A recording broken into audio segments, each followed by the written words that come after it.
Merci, Monsieur Loubet. La parole est à Madame Guettet du groupe La France Insoumise.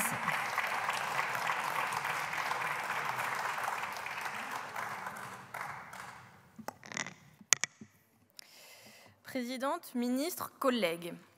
Tout a été dit de votre ambition ce vendredi, Monsieur le ministre, lorsque vous avez déclaré sur BFM TV soutenir le projet des méga-bassines en construction dans les Deux-Sèvres et dans la Vienne. Vous avez ainsi expliqué que ce projet était bon pour la biodiversité et pour l'étiage. Ces bassines, rappelons-le, ne bénéficient qu'à 10% des maïsiculteurs du coin. Elles prélèvent l'eau directement dans les nappes phréatiques et elles désorganisent un bassin versant qui est déjà fragile. Vous avez en plus réprimé violemment ce samedi la manifestation organisée à Sainte-Soline par les protecteurs de la ressource en eau, notre bien commun. Alors que la France connaît au cœur de l'automne des records de chaleur et que 38 départements sont encore en alerte sécheresse. Monsieur Béchu, c'est tout le pays qui est en état d'alerte. En juillet, canicule avec 42 degrés à Arcachon et 39,9 au Touquet. En août, feu de forêt dans les Landes et jusqu'en Bretagne. En septembre, inondation en Guadeloupe. En octobre, tornade dans la Somme et le Pas-de-Calais. Les catastrophes éprouvent désormais la nation à intervalles très réguliers, dans l'attente du prochain épisode, du prochain record, de la prochaine dévastation à ajouter à ce mortel éphéméride. Car la France se réchauffe plus vite que le reste du globe. Ça vous a été dit par mes collègues, mais je le redis, au niveau mondial, l'ONU nous promet au minimum plus de 2,5 degrés. Ce sera 3,8 en 2100 sur le territoire national, selon la dernière étude du CNRS et de Météo France. Voilà désormais la folle trajectoire de réchauffement de notre pays que nous devons d'urgence chercher à infléchir. Et le problème des Français dans la crise climatique, c'est que la Macronie est aux manettes. Maintenir les services publics de la transition écologique dans la misère, voilà votre constance jusqu'à l'absurdité dans ce projet de budget. Pendant tout le premier quinquennat, vous vous êtes obstiné à saborder l'Office national des forêts avec plus de 1000 postes supprimés.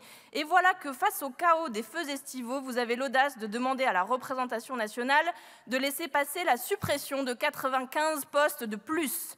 Durant 5 exercices budgétaires, vous avez cassé le thermomètre de Météo France, mais le ministre de l'Intérieur, M. Darmanin, qui n'est pas à une outrance près, l'accuse maintenant de ne pas avoir prévu à temps la tempête qui a frappé la Corse en août dernier. La liste des indécences est sans fin. Après avoir été sacré champion de la Terre, le président Macron retrouve ses vieux réflexes. Vous désossez méthodiquement les services publics et supprimez les postes des agents qui sont capables de faire cette bifurcation écologique. Et dans le même temps, votre ministère, M. Béchu, bat le record du recours au cabinet de conseil privé. 44 millions d'euros leur ont été alloués pour le seul premier semestre 2022. C'est qu'un consultant de McKinsey sera toujours plus efficace à vos yeux qu'un garde forestier ou un inspecteur ICPE. La vérité, monsieur le ministre de l'écologie, c'est que vous ne comprenez pas les changements qui sont à l'œuvre. Vous êtes un ministre à la déroute face à un bouleversement planétaire qui contredit jusqu'au fondement même de votre idéologie néolibérale. Regardez ce budget, c'est observer qu'avec ce gouvernement, il n'y a pas de quoi qu'il en coûte contre la crise écologique.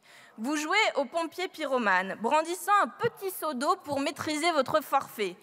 Quand vous créez un fonds vert pour les collectivités locales, vous jetez ce petit seau d'eau sur le brasier, 2 milliards d'euros en 4 ans, alors qu'il en faudrait 10 à 15 chaque année pour les transports en commun et la rénovation thermique des bâtiments. Sur la bifurcation énergétique aussi, ce gouvernement est un cancre armé d'un petit seau d'eau.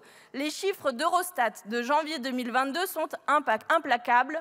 La France est le seul pays de l'Union européenne qui n'atteint pas ses objectifs en matière de renouvelables. Vous vous évertuez pourtant dans le même temps à déverser des milliards d'euros pour subventionner les industries des énergies fossiles dont les Français restent dépendants. Nous avons la même inquiétude lorsqu'on nous annonce une nationalisation d'EDF, prélude en Macronie à une privatisation en tranches. Face au chaos du marché, contre votre dogmatisme sans bornes, nous devons revenir à un pôle public de l'énergie. Il paraît pourtant que la Macronie a découvert et repris à son compte la notion de planification. Cette notion qui innerve notre programme écologique depuis des années et qui était vilipendée. Mais c'est tant mieux. Il lui faut maintenant comprendre que planifier nécessite des moyens et des investissements à la hauteur du défi historique que nous devons relever. Mesdames et messieurs les membres du gouvernement, qu'allez-vous faire alors qu'un nouveau 49.3 est imminent, Nous venons devant vous avec des amendements solides pour engager la bifurcation écologique. Allez-vous choisir de les balayer d'un revers de la main et de passer en force? Si vous interrompez nos débats, sachez que vous resterez comme les responsables honteux d'un 49.3 climato-sceptique et écocidaire.